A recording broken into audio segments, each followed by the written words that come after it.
بسم الله الرحمن الرحيم. السلام عليكم ورحمة الله وبركاته. إن الحمد لله نحمده ونستعينه ونستغفره ونعوذ بالله من شرور أنفسنا ومن سيئات أعمالنا. من يهده الله فلا مضل له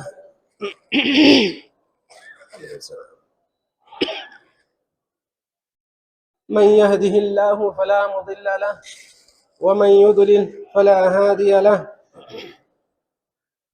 وأشهد أن لا إله إلا الله وحده لا شريك له وأشهد أن محمدا عبده ورسوله أما بعد.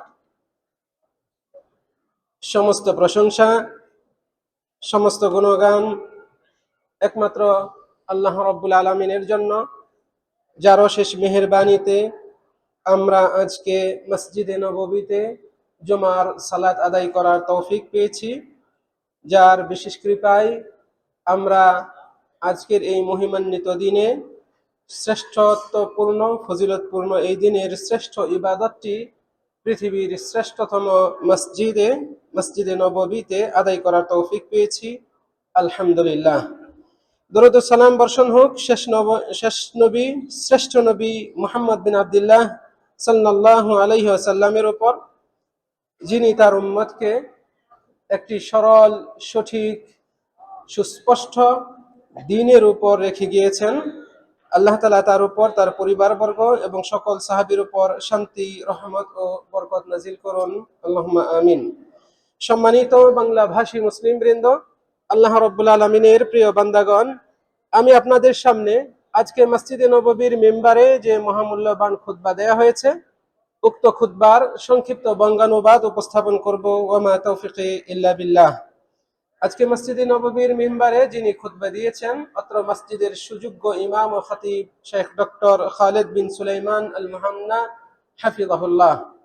আমাদের সামনে তিনি যে বিষয়ে খুতবা দিয়েছেন তা হচ্ছে আল্লাহর নৈকট্য লাভের উপায়সমূহ। এই কেন্দ্রিক তিনি আমাদের সামনে মহামূল্যবান খুতবাটি কোরআন ও সুন্নাহের আলোকে সাজিয়ে উপস্থাপন করেছেন। আমি উক্ত খুতবার সংক্ষিপ্ত রূপ আপনাদের সামনে উপস্থাপন করব ইনশাআল্লাহ। ওয়া মা তাওফিকি ইল্লা বিল্লাহ।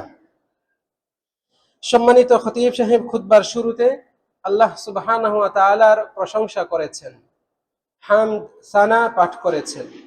তারপর আমাদের নবী মুহাম্মদ সাল্লাল্লাহু আলাইহি ওয়াসাল্লামের উপর দরুদ ও সালাম পাঠ করেছেন। এরপর তিনি মূল খুতবার শুরুতে বলছেন, ইবাদাল্লাহ, আল্লাহর বান্দাগণ, ইন্নাল আবদাল মুওয়াফফাক আল মুনাওয়ার আত-তরিক মান সারা ইলা রাব্বিহি সাইরান মুস্তাকিমা। হে আল্লাহর বান্দাগণ, নিশ্চয়ই সফল এবং আলোকিত বান্দা হচ্ছে সেই যে তার রবের পথে চলে, যে তার রবের সরল সঠিক পথকে অবলম্বন করে মাওলার সান্নিধ্য, নৈকট্য অর্জন করার চেষ্টা করে। লা নাকিবান আনিস সিরাত, সরল সঠিক পথ থেকে বিচ্যুত হয় না। ইয়াদনু মিন রাব্বিহি বিআমালিহি সালিহাহ, সৎ আমলগুলোর মাধ্যমে, সৎ কর্মের মাধ্যমে রবের নিকটবর্তী হয়, রবকে পরিপূর্ণরূপে ভালোবাসে, তার প্রতি পূর্ণ বিনম্রতা এবং মুখাপেক্ষিতা প্রকাশ করে, রবের সওয়াবের প্রত্যাশা করে, শাস্তির ভয় করে। এবং আল্লাহ রাব্বুল আলামিন তার যেসব বান্দা, নবী, রাসূল, সৎকর্মশীল বান্দাদের গুণাবলীর অনুসরণ করতে বলেছেন, সেসব গুণগুলো অর্জন করার চেষ্টা করে। এরাই হচ্ছে সফল ও আলোকিত মানুষ, এদের পথটাই হচ্ছে আলোকিত পথ। আল্লাহ রাব্বুল আলামিন বলছেন, উলাইকাল্লাযীনা ইয়াদউনা ইয়াবতাগুনা ইলা রাব্বিহিমুল ওয়াসিলা। এরা হচ্ছে তারাই যারা দোয়া করে, আহ্বান করে, রবের কাছে ওসিলা, মাধ্যম তালাশ করে। আইয়ুহুম আকরাব, কিসের মাধ্যম? কারা তাদের রবের অধিক নিকটবর্তী হবে সেই মাধ্যম তালাশ করে। ওয়ারজুনা রাহমাতাহু, এবং তার রহমত প্রত্যাশা করে। ওয়া খাফুনা আযাবাহ, এবং তার আযাবকে ভয় করে। এই যে বৈশিষ্ট্য আল্লাহ রাব্বুল আলামিন এই আয়াতে উল্লেখ করেছেন, এগুলো নবী রাসূলদের বৈশিষ্ট্য এবং সৎকর্মশীল বান্দাদের বৈশিষ্ট্য। এরা আল্লাহর কাছে দোয়া করে, ওসিলা তালাশ করে আল্লাহর নৈকট্য অর্জনের জন্য। কে কত বেশি আল্লাহর সান্নিধ্য অর্জন করতে পারে এইটার প্রতিযোগিতা করে, আর আল্লাহকে ভয় করে, আল্লাহর রহমতের প্রত্যাশা করে, আযাবের ভয় করে। এটা হচ্ছে ভালো মানুষের লক্ষণ। খতিব সাহেব এরপরে বলছেন মূল বিষয়টি, এখন ভূমিকায় এটা উল্লেখ করে মূল বিষয় বলছেন, হে মুসলমানগণ, আযাবু মা ইউকাররিবুল আবদা মিন রাব্বিহি আদাউল ফারাইদ। সবচেয়ে গুরুত্বপূর্ণ যে বিষয়টি বান্দাকে তার রবের নৈকট্য এনে দেয়, নিকটবর্তী করে, সান্নিধ্য এনে দেয়, সেই বিষয়টি হচ্ছে আদাউল ফারাইদ, ফরজগুলো আদায় করা, যেগুলো আল্লাহ তাআলা তার বান্দাদের উপর ফরজ করেছেন।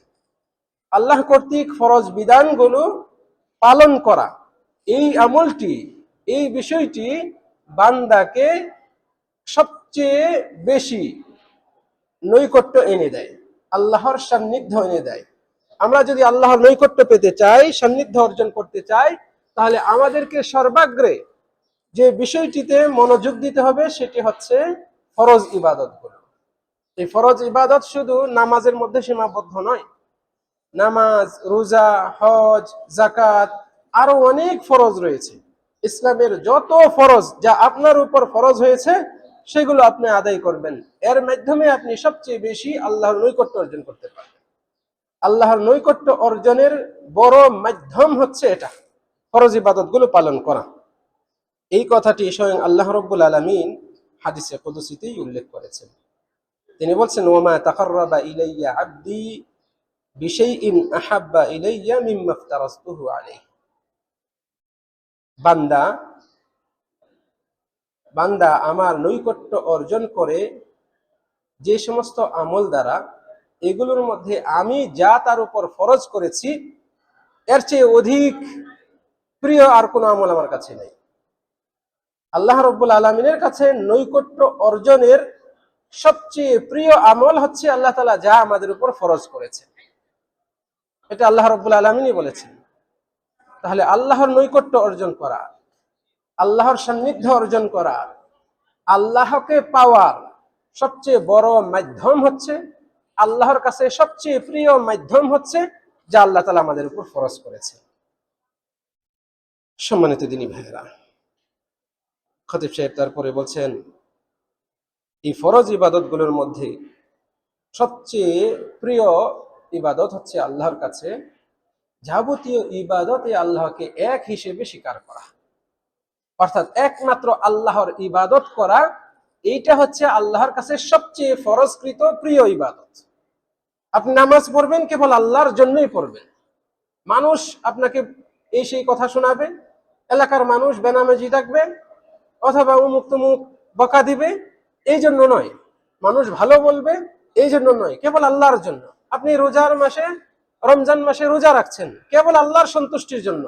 আমার আশপাশে সবাই রোজা রাখে, আমি না রাখলে আমাকে নানান কথা শুনতে হয়, আমাকে নানান ভাবে তিরস্কৃত করা হয়, আমি রোজা রাখি। তাহলে এটা আল্লাহর জন্য হলো না। আল্লাহর জন্যই আপনার যাবতীয় ইবাদত পালন করতে হবে। এই কাজটি আল্লাহর কাছে সবচেয়ে প্রিয়। বিশেষ করে ফরজ ইবাদতগুলোর মধ্যে সবচেয়ে প্রিয় হচ্ছে যেগুলো আল্লাহ রাব্বুল আলামিনের সন্তুষ্টির জন্য, কেবল আল্লাহর জন্যই পালন করা হয়। তারপরে তিনি বলছেন, ওয়াহুয়া আযমু মা উমিরা বিহি। এটা হচ্ছে সবচেয়ে গুরুত্বপূর্ণ বিষয়, যে বিষয় আল্লাহ রাব্বুল আলামিন বান্দাদেরকে আদেশ করেছেন। সবচেয়ে গুরুত্বপূর্ণ বিষয়, যে বিষয়কে কেন্দ্র করে বান্দাদেরকে আদেশ করা হয়েছে, সেটা হচ্ছে তাওহীদ অবলম্বন করা, যাবতীয় ইবাদতে আল্লাহকে একক সাব্যস্ত করা, একমাত্র আল্লাহর ইবাদত করা। তারপরে বলছেন, ওয়াবগাযু শাইইন ইলাইহি আশ-শিরক। আর আল্লাহর কাছে সবচেয়ে ঘৃণিত, অপছন্দনীয় কাজ হচ্ছে শিরক করা। আর যে বিষয়ে নিষেধ করা হয়েছে সবচেয়ে গুরুত্বপূর্ণ বিষয় হচ্ছে এটাই। নিষেধকৃত সবচেয়ে গুরুত্বপূর্ণ বিষয় হচ্ছে আল্লাহর সাথে শিরক করা। অতএব এই শিরককে সবচেয়ে বেশি ঘৃণা করতে হবে, যেমন আল্লাহ রাব্বুল আলামিন ঘৃণা করেন। তারপরে খতিব সাহেব আরো বলছেন, আলা ওয়া ইন্না আজাল্লা ফারাইদাল ইসলাম ওয়া আউলাহা বিল ইহতিমাম, জেনে রাখুন ইসলামের গুরুত্বপূর্ণ, অন্যতম গুরুত্বপূর্ণ ফরজ ইবাদত হচ্ছে, এবং ইসলাম যে বিষয়টিকে সবচেয়ে বেশি গুরুত্ব দিয়েছে, ইহতিমাম দিয়েছে, সেই ইবাদতটি হচ্ছে ফরিদাতুস সালাহ, ফরজ সালাত। আমরা শুরুতেই জানলাম ফরজ ইবাদতগুলো আল্লাহর নৈকট্য লাভের সবচেয়ে বড় মাধ্যম, আর এই ফরজগুলোর মধ্যে আল্লাহর কাছে সবচেয়ে প্রিয় হচ্ছে আল্লাহর তাওহীদ অবলম্বন করা। 2 নম্বরে খতিব সাহেব উল্লেখ করছেন ইসলাম গুরুত্ব দিয়েছে, আমাদের দ্বীন গুরুত্ব দিয়েছে, এরকম সবচেয়ে গুরুত্বপূর্ণ ফরজ হচ্ছে 5 ওয়াক্ত ফরজ নামাজ, নামাজের ফরজ যেগুলো। এটা নবী মুহাম্মদ সাল্লাল্লাহু আলাইহি ওয়াসাল্লামকে উদ্দেশ্য করে আল্লাহ রাব্বুল আলামিন বলছেন, কাল্লা লা তুতি'হু ওয়াসজুদ ওয়াক্তারিব, কোশ্চিন কালেও না আপনি তার অনুসরণ করবেন না, ওয়াসজুদ, বরং আপনি সিজদা করুন, ওয়াক্তারিব, এবং নৈকট্য অর্জন করুন। তাহলে এই আয়াতের মাধ্যমে নৈকট্য অর্জনের উপায় হচ্ছে সাজদা করা, মানে সালাত আদায় করা, সালাত আদায় করা, সাজদা করা। ওয়াসজুদ ওয়াক্তারিব, আল্লাহ তাআলা বলেন তুমি সাজদা দাও আর নৈকট্য অর্জন করো। তাহলে আল্লাহ রাব্বুল আলামিনের নৈকট্য অর্জনের বড় উপায় হচ্ছে বেশি বেশি সালাত আদায় করা, সাজদা দেওয়া। আর সালাতের মধ্যে সবচেয়ে গুরুত্বপূর্ণ সালাত হচ্ছে ফরজ সালাত, এতে কোনো সন্দেহ নেই। আল্লাহু আকবার। এই যে সাজদা দেওয়ার মাধ্যমে বান্দা আল্লাহর নৈকট্য অর্জন করে, কেন? খতিব সাহেব বলছেন, ইন্নামা কানা যালিকা লিআন্না সুজুদাল আবদি ফি সালাতিহি নিহায়াতুল উবুদিয়্যাহ ওয়ায-যুল্লাহ। এই কারণে যে সালাতে বান্দা যখন সিজদায় লুটিয়ে পড়ে, এর মাধ্যমে বান্দা তার সবচেয়ে চূড়ান্ত বিনম্রতা প্রকাশ করে আল্লাহর সামনে। সিজদায় লুটিয়ে পড়ে চূড়ান্ত এবং সর্বোচ্চ বিনয়তা, নম্রতা, নতি স্বীকার, এটাকে প্রকাশ করে বান্দা আল্লাহর সামনে। ধনী গরিব সবাই যখন সিজদায় লুটিয়ে পড়ে, একজন ধনী ব্যক্তি সে কখনো অহংকার করে না, সে কখনো অহমিকা দেখায় না যে আমি কেন আমার কপাল মাথায় ঠেকাবো। এর মাধ্যমে বস্তুত একজন সিজদাকারী নিজেকে আল্লাহর সামনে সুপর্দ করছে, সে আত্মসমর্পণ করছে, নিজেকে সঁপে দিচ্ছে, নিজেকে অপারগ হিসেবে প্রকাশ করছে আল্লাহর দরবারে তার শিয়রটা মাথায় লুটিয়ে দেওয়ার মাধ্যমে। ফলে এটা হচ্ছে আল্লাহর নৈকট্য অর্জনের অন্যতম বড় মাধ্যম। উল্লেখ্য যে আল্লাহ রাব্বুল আলামিন সর্বোচ্চ সম্মানের অধিকারী, এবং যাবতীয় সম্মান মর্যাদার অধিকারী হচ্ছেন আল্লাহ। ফলে আল্লাহর সামনে গিয়ে নিজেকে ছোট করে প্রকাশ করা, নিজেকে অপারগ হিসেবে, অক্ষম হিসেবে প্রকাশ করা, পূর্ণ বিনয়তা প্রকাশ করা, এর মাধ্যমে ব্যক্তি আল্লাহর নৈকট্যই অর্জন করতে পারে। খতিব সাহেব বলছেন, বান্দা আল্লাহর প্রতি বিনম্রতা প্রকাশ করে, এইটার সাক্ষ্য বহন করে 2টা জিনিস। আমি যে আল্লাহর বিনয়ী বান্দা, আমার ভেতরে বিনয়তা রয়েছে, নম্রতা রয়েছে, আল্লাহর বিধানের প্রতি আমি সবসময় অনুগত থাকি, এটা বোঝার 2টা উপায় রয়েছে। 1 নম্বর হচ্ছে আল্লাহ রাব্বুল আলামিনের হুকুমগুলোকে, আল্লাহ তাআলার আদেশগুলোকে মেনে নেওয়া। আমরান ওয়া নাহয়ান, আল্লাহ যা করতে আদেশ করেছেন, যা করতে নিষেধ করেছেন, আদেশ নিষেধ উভয়টাকে পরিপূর্ণভাবে মেনে নেওয়া। ওয়ালিকাযাইহি সাবরান ওয়া ইখবাতান, এবং আল্লাহ রাব্বুল আলামিন নসিবে যা রেখেছেন, তকদিরে যা রেখেছেন, এইটাকেও মেনে নেওয়া সাবরান, ধৈর্যের সাথে, ও ইখবাতান, এবং সেখানে নিজেকে সারেন্ডার করে। এইভাবে আল্লাহর বিধানগুলো যা তিনি আদেশ করেছেন, নিষেধ করেছেন, যেগুলো ফয়সালা আমার নসিবে রেখেছেন, এইগুলোকে একেবারে কোনো রকমের দ্বিধা ছাড়াই, কোনো রকমের আপত্তি ছাড়াই মেনে নেয়া।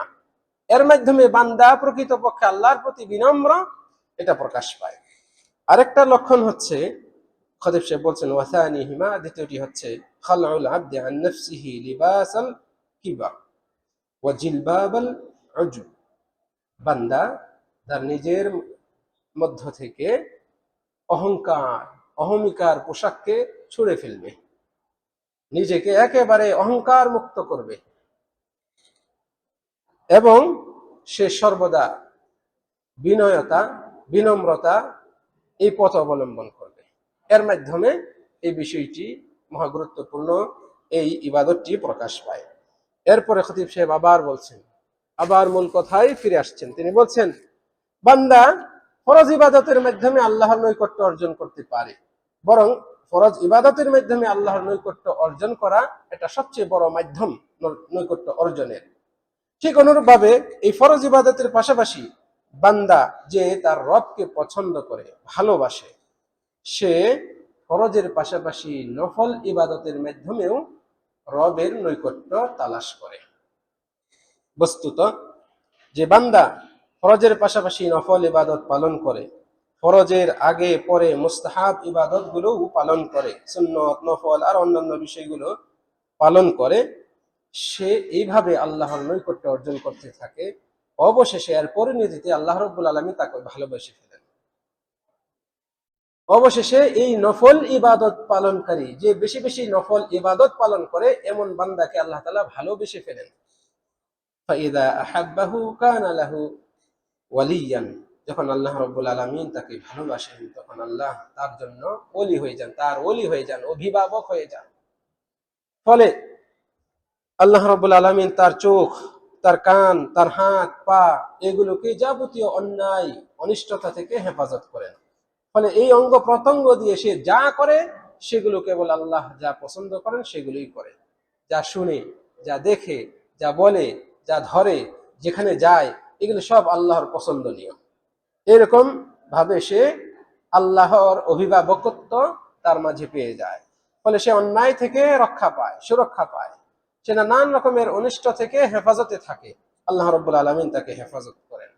শুধু এতটুকুই নয়, আল্লাহ রাব্বুল আলামিন তার উপর এমন সন্তুষ্ট হন যে আল্লাহ তাআলা তার হৃদয়টাকে পবিত্র করে দেন, পরিশুদ্ধ করে দেন। সে আল্লাহর কাছে এই পরিশুদ্ধ হৃদয় নিয়ে যা কিছু চাই, আল্লাহ তাআলা তাই কবুল করেন। হাদিসে কুদসিতে আল্লাহ তাআলা বলছেন, ওয়ালা ইয়াজালু আবদি ইয়াতাকাররাবু ইলাইয়া বিন নওয়াফিল, বান্দা নফল এর মাধ্যমেও আমার নৈকট্য অর্জন করতে থাকে হাত্তা উহিব্বাহু, অবশেষে আমি তাকে ভালোবেসে ফেলি। ফাইদা আহবাবতুহু, যখন আমি তাকে ভালোবেসি, কুনতু সামআহু, আমি তার শ্রবণ শক্তি হয়ে যায়, আমি তার কান হয়ে যায়। ইয়াসমাউ বি, আমার দ্বারাই সে শুনে। ওয়া বাসারাহু আল্লাযী ইয়াবসুরু বিহি, যে আমি তার চোখ হয়ে যায়, দৃষ্টিশক্তি হয়ে যায়, যা দ্বারা সে শুনে। আমি তার হাত হয়ে যায়, যা দ্বারা সে স্পর্শ করে। আমি তার পা হয়ে যায়, যা দ্বারা সে চলে। উদ্দেশ্য হচ্ছে আল্লাহর পছন্দনীয় যাবতীয় বিষয়গুলো সে দেখে, শুনে, স্পর্শ করে, ওই পথেই হাঁটে, দিনের পথেই হাঁটে, আল্লাহর পছন্দনীয় কাজেই যায়, হারাম বর্জন করেই সে চলে, হালাল পথেই চলে, হালালকেই গ্রহণ করে। এইভাবে আল্লাহ রাব্বুল আলামিন তাকে তৌফিক দেন। আল্লাহ তাআলা অবশেষে বলেন, তারপরে তিনি বলছেন, সে যদি ওয়ালা ইন সাআলানি, সে যদি আমার কাছে চায়, লা উতিয়ান্নাহু, আমি অবশ্যই তাকে দিব। ওয়ালা ইন ইস্তাআযানি লা উঈযান্নাহু, সে যদি আমার কাছে আশ্রয় চায় বিপদ আপদ থেকে, আমি অবশ্যই তাকে আশ্রয় দেব। আল্লাহ রাব্বুল আলামিন এইভাবে ওয়াদা দিয়েছেন তার এইসব বান্দাদের জন্য, যারা ফরজ ইবাদতের মাধ্যমে নৈকট্য তালাশ করে, অনুরূপভাবে বেশি বেশি নফল ইবাদতের মাধ্যমে আল্লাহর নৈকট্য তালাশ করে।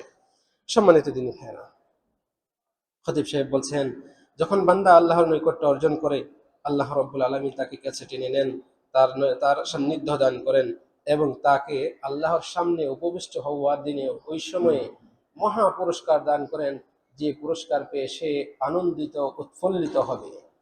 যেমনটি আল্লাহ রাব্বুল আলামিন মহাগ্রন্থ আল কোরআনে বলছেন, ফাআম্মা ইন কানা মিনাল মুকাররাবিন, পক্ষান্তরে সে যদি হয় নৈকট্যশীল বান্দাদের অন্তর্ভুক্ত, ফারাউহু ওয়া রাইহানু ওয়া জান্নাতু নাঈম, তাহলে তার জন্য রয়েছে রাউহুন আরাম, আনন্দ, প্রশান্তি, ওয়া রাইহান সুন্দর জীবন, ওয়া জান্নাতু নাঈম নিয়ামতপূর্ণ জান্নাত।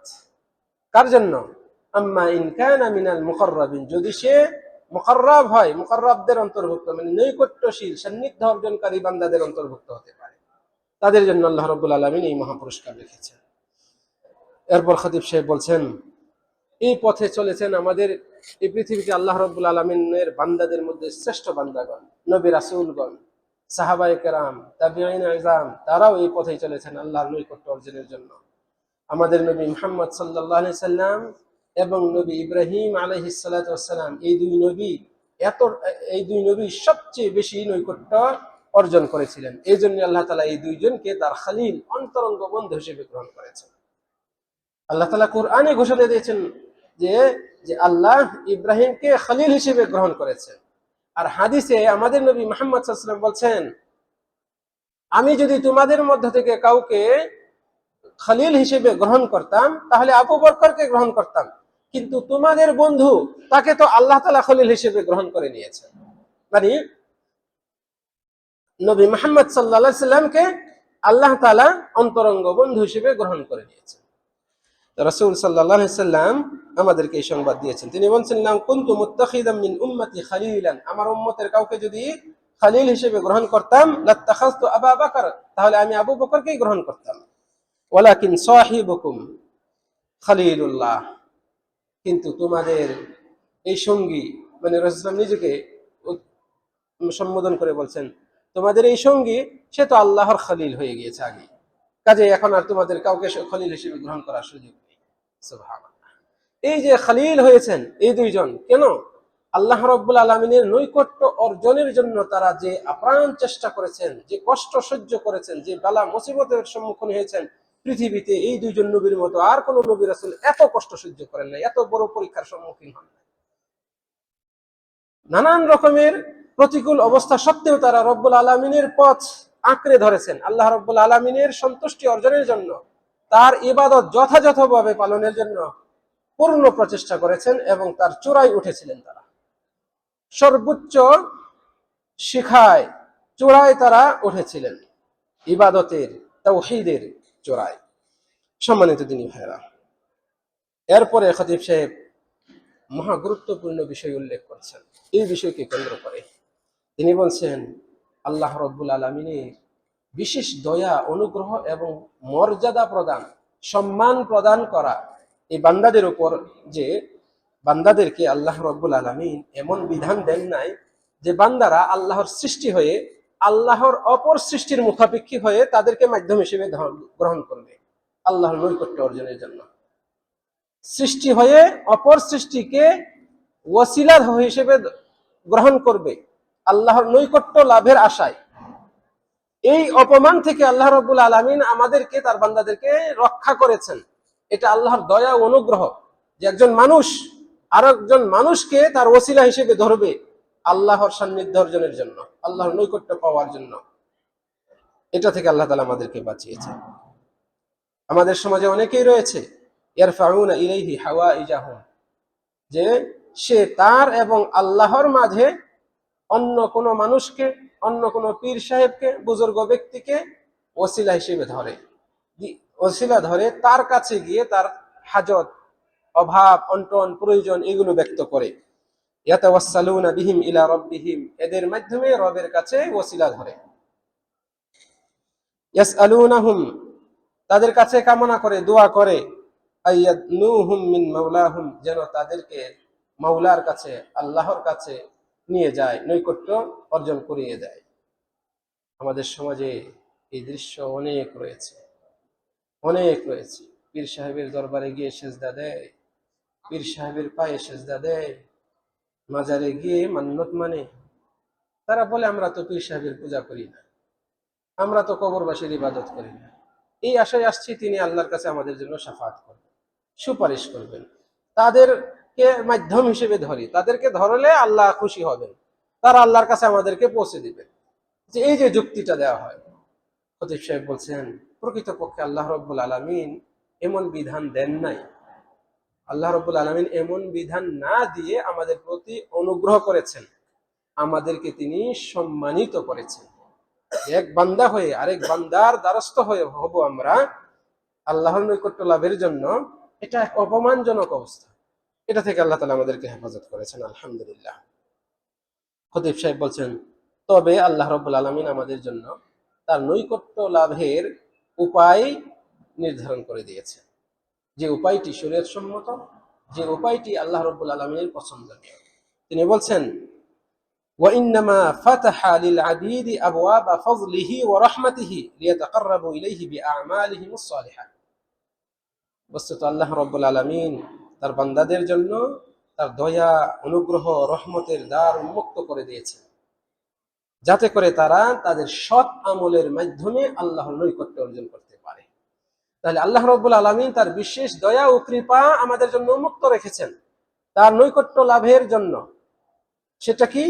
আমরা সৎ আমলের মাধ্যমে আল্লাহর নৈকট্য লাভ করতে পারি এবং মুনাজাতের মাধ্যমে তার নিকটে পৌঁছতে পারি। মুনাজাতের মাধ্যমে আল্লাহর নিকটে পৌঁছতে পারি, তার সান্নিধ্য অর্জন করতে পারি। আল্লাহ রাব্বুল আলামিন মহাগ্রন্থ আল কোরআনে কিছু মুশরিক কাফের তাদের কৃতকর্মকে অস্বীকার করেছেন, ধিক্কার দিয়েছেন এবং এটা সমালোচনা করেছেন। এরা আল্লাহর নৈকট্য লাভের আশায় মূর্তির পূজা করত, আল্লাহর নৈকট্য লাভের আশায় মৃত ব্যক্তির ইবাদত করত, মৃত ব্যক্তির কাছে গিয়ে তালাশ করত, ওসিলা ধরত। আর আল্লাহ তাআলা এই বিষয়টিকে অস্বীকার করেছেন। যেমন আল্লাহ তাআলা উল্লেখ করেছেন আলা লিল্লাহিদ দীনুল খালিস, জেনে রাখো আল্লাহর জন্যই হচ্ছে দিন খালেস, খালেস দিন, খালেস ইবাদত কেবল আল্লাহর জন্যই হতে হবে, আল্লাহর ইবাদত খালেস হতে হবে। তারপরে বলছেন ওয়াল্লাযীনা ইত্তাখাযু মিন দুনিহি আউলিয়া, যারা আল্লাহকে বাদ দিয়ে অন্যদেরকে ওলি হিসেবে গ্রহণ করে এবং তারা দাবি করে মা না'বুদুহুম, আমরা তো তাদের ইবাদত করি না, ইল্লা লিয়ুকাররিবুনা ইলাল্লাহি যুলফা, এরা আমাদেরকে আল্লাহর নৈকট্যে এনে দিবে, এই জন্য আমরা এদের ইবাদত করি, এদের কাছে চাই, এদেরকে ওসিলা ধরি, এদের কাছে মান্নত মানি, এদের কাছে গিয়ে জবাই করি, ইত্যাদি ইত্যাদি। এগুলো করি এই জন্যই, লিয়ুকাররিবুনা ইলাল্লাহি যুলফা, এরা আমাদেরকে আল্লাহর নৈকট্য এনে দিবে, আল্লাহর নিকটে নিয়ে যাবে, পৌঁছে দিবে, এই আশায়। তারপর আল্লাহ তাআলা বলছেন ইন্নাল্লাহা ইয়াহকুমু বাইনাহুম ফীমা হুম ফীহি ইখতালিফুন, তারা যে বিষয়ে মতবিরোধ করছে আল্লাহ তাআলা তাদের মধ্যে এই বিষয়ে ফয়সালা করবেন। ইন্নাল্লাহা লা ইয়াহদি মান হুয়া কাযিবুন কাফফার, যারা মিথ্যুক, যারা কাফের, আল্লাহ তাআলা তাদেরকে পথ দেখান না, হেদায়েত দেন না। তাহলে এই আয়াতের মাধ্যমে বোঝা যায় যারা আল্লাহকে বাদ দিয়ে মৃত ব্যক্তিকে ওসিলা ধরে, মাধ্যম ধরে আল্লাহকে পাওয়ার, এরা কাফের, এরা মিথ্যুক, এরা হেদায়েত প্রাপ্ত নয়, এরা হেদায়েত নাই। এটা আল্লাহ তাআলা আয়াতের শেষে এই অংশটা জুড়ে দেওয়ার মাধ্যমে আমাদেরকে আরো সতর্ক করেছেন। খতিব সাহেব বলছেন যখন এই মুশরিকদের ওসিলা ছিল এরকম যে আল্লাহর কাছে পৌঁছার জন্য তারা শিরক করছে, এই ওসিলা ধরার মাধ্যমে এরকম শিরক করছে, ফলে এই ওসিলা তাদের কোনো উপকারে আসে নাই, বরং আল্লাহ তাআলা তাদেরকে মিথ্যুক প্রতিপন্ন করেছেন এবং তাদেরকে কাফের হিসেবে ঘোষণা দিয়েছেন। তারপরে খতিব সাহেব বলছেন আল্লাহ রাব্বুল আলামিন আমাদেরকে আল্লাহর নৈকট্য লাভের পথ দেখিয়েছেন মহাগ্রন্থ আল কোরআনের মাধ্যমে। যেমন আল্লাহ রাব্বুল আলামিন বলছেন ওয়া ইযা সাআলাকা ইবাদি আন্নী ফাইন্নী করিব, আপনাকে যদি আমার বান্দারা জিজ্ঞেস করে আমার সম্পর্কে, আপনি বলে দিন আমি তো অতি নিকটে, ফাইন্নী করিব, আমি আল্লাহ অতি নিকটে। উজিবু দাওয়াতাদ দাঈ ইযা দাআন, দোয়াকারী যখন দোয়া করে আমি তার দোয়ায় সাড়া দিই। সুবহানাল্লাহ। তাহলে আল্লাহ যে আমার আপনার অতি নিকটে, আপনি আল্লাহকে পাবো কিভাবে, এখানে ইঙ্গিত আল্লাহ তাআলা দিয়েছেন। উজিবু দাওয়াতাদ দা, দোয়াকারী যখন দোয়া করে আমি তার দোয়ায় সাড়া দেই। তাহলে আপনি দোয়া করেন, মুনাজাত করেন, এই দোয়া মুনাজাত হচ্ছে আল্লাহর নৈকট্য লাভের একটা মাধ্যম। প্রথমে খতিব সাহেব উল্লেখ করলেন ফরজ ইবাদত, সেটা যে কোনো ফরজ ইবাদত, শুধু ফরজ নামাজ না, 5 ওয়াক্ত নামাজ না, যে কোনো ফরজ ইবাদত, এই যে আপনারা হজ করতে আসছেন, অনেক হাজী সাহেব আছেন এখানে, হজ করতে এসছেন, ফরজ একটি ইবাদত, এর মাধ্যমে আল্লাহ নৈকট্য অর্জন করা যায়। 2-1.5 মাস আগে আমাদের মাস থেকে রমজান মাস চলে গিয়েছে। রমজান মাসের রোজা ফরজ, যারা আমরা ফরজ ইবাদত করেছি, ফরজ রোজা রেখেছি, এর মাধ্যমে আমরা আল্লাহর নৈকট্য অর্জন করতে পেরেছি, আশা করি ইনশাআল্লাহ। এরকম যাবতীয় ফরজ ইবাদত নৈকট্য লাভের মাধ্যম, সবচেয়ে বড় মাধ্যম। এরপরে নফল ইবাদত। নফল ইবাদত বলতে শুধু সুন্নত নফল নামাজ না, শুধু সুন্নত নফল এগুলো নামাজের সাথে সম্পর্ক না। আপনি সাধারণ দান করছেন, রাস্তায় গরিব দেখেছেন, তাকে 1 রিয়াল দিয়ে দিলেন, 5 টাকা 10 টাকা বের করে দিলেন, এটা হলো নফল সদকা। ফরজ সদকা হচ্ছে ফরজ সদকা হচ্ছে যাকাত, যেটা আমরা সাধারণত রমজানে বের করি, যদিও সেটা রমজানের সাথে সম্পৃক্ত না, আবশ্যক না। রমজান মাস এটা এমন নয় যে এই মাসেই যাকাত বের করতে হবে, যাকাত যখন ফরজ হবে তখন আপনি বের করবেন। তা সাধারণত আমরা রমজানে দিই, মুসলমানরা বেশিরভাগই রমজানে দিয়ে থাকেন। তো যাকাত এটা হচ্ছে ফরজ সদকা, এর বাইরে যেগুলো রয়েছে সেগুলো নফল সদকা। রোজা, রমজানের রোজা হচ্ছে ফরজ, এগুলোর বাইরে আপনি বৃহস্পতিবারের রোজা রাখেন, সোমবারের রোজা রাখেন, আরাফার দিনে রোজা রাখেন, তারপরে আশুরার রোজা রাখেন, প্রতি মাসের আইয়ামে বীজের 3টা রোজা রাখেন, এরকম আরো অনেক নফল রোজা রয়েছে। এগুলো ফরজের বাইরে যেগুলো রয়েছে এগুলো সব নফল। 5 ওয়াক্ত নামাজ পড়েন, 5 ওয়াক্ত নামাজের আগে পরে আমরা অনেক নামাজই পড়ি, এগুলো সব নফল নামাজ। এইরকম বহু নফল ইবাদত রয়েছে। নফল ইবাদতের মাধ্যমেও বেশি বেশি নফল পালনের মাধ্যমে বান্দা আল্লাহর নৈকট্য অর্জন করতে পারে। বেশি বেশি দোয়া করার মাধ্যমে, বেশি বেশি দোয়া করার মাধ্যমে, মুনাজাতের মাধ্যমে আল্লাহর নৈকট্য অর্জন করা যায়, যা এই আয়াত থেকে আমরা বুঝতে পারি। খতিব সাহেব এতটুকু বলি আজকের খুতবার প্রথম অংশ শেষ করেছেন। দ্বিতীয় অংশে অত্যন্ত সংক্ষিপ্তভাবে তিনি আমাদেরকে বলছেন, আল্লাহর বান্দাগণ, নবী মুহাম্মদ সাল্লাল্লাহু আলাইহি ওয়াসাল্লাম তিনি তো সকল রাসূলদের সর্দার ছিলেন। তিনি তার উপর অর্পিত দায়িত্বকে পরিপূর্ণভাবে, সুস্পষ্টভাবে আদায় করে দিয়ে গিয়েছেন, এবং এর মাধ্যমে তিনি বিশ্ববাসীর উপর হুজ্জত কায়েম করেছেন, তার নিজের পক্ষে হুজ্জত দলিল কায়েম করে নিয়েছেন। যেহেতু তিনি তার উপর আমানতকে উম্মতের কাছে যথাযথভাবে পৌঁছে দিয়েছেন, এবং সমবেত জনতাকে উদ্দেশ্য করে বলেছিলেন, হাল বাল্লাগতু, আমি কি পৌঁছে দিয়েছি? সবাই সমুচ্চ স্বরে বলেছিল, হ্যাঁ আপনি পৌঁছে দিয়েছেন।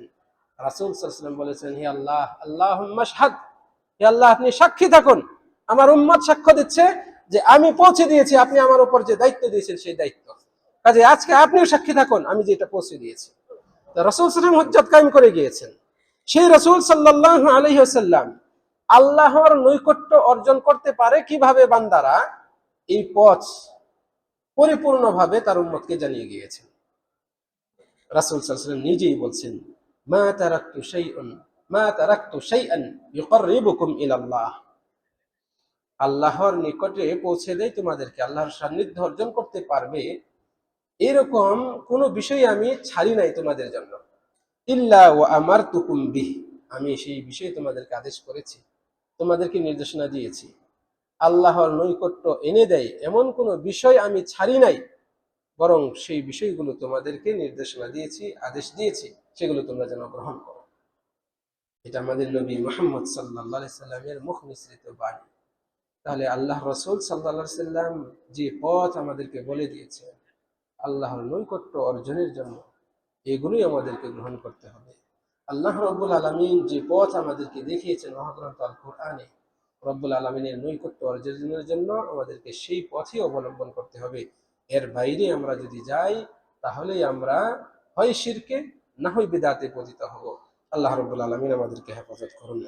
খতিব সাহেব খুতবার শেষে বলছেন, ফালা ইউতলাবুল কুরবু মিনহু সুবহানাহু ওয়া তাআলা ইল্লা বিমা শুরিআ মিন কিতাবিহি, কাজেই আল্লাহর নৈকট্য তালাশ করতে হবে কেবল আল্লাহ রাব্বুল আলামিন তার কিতাবে যা শরীয়ত সম্মত করেছেন এর মাধ্যমে, আও বায়্যানাহু আনহু রাসূলুহু, অথবা আল্লাহর পক্ষ হয়ে রাসূল সাল্লাল্লাহু আলাইহি সাল্লাম যা বর্ণনা করে দিয়েছেন সেই সুন্নাত সম্মত পদ্ধতি অবলম্বন করার মাধ্যমে। ওমা সিওয়া যাকা মারদুদুন আলা সাহিবিহি, এছাড়া অন্য পথ অবলম্বন করলে সেটা যে পথ অবলম্বন করবে তার কাছেই ফেরত আসবে। যে অন্য আমল করবে তার আমলটি তার কাছেই ফেরত আসবে, মানে এটা আর গ্রহণ হবে না, আল্লাহর কাছে পৌঁছবে না। এবং এর মাধ্যমে এই বান্দার আল্লাহর সাথে শুধু দূরত্বই বাড়বে। আল্লাহ দেন নাই যে পথ, নবী দেন নাই যে পথ সাল্লাল্লাহু আলাইহি ওয়াসাল্লাম, সেই পথ আপনি ছেড়ে অন্য পথ গ্রহণ করলে এই পথ আল্লাহ আপনাকে আল্লাহর কাছে পৌঁছাবে না, বরং আল্লাহর কাছ থেকে দূরেই সরিয়ে দিবে, শুধু দূরেই সরাবে।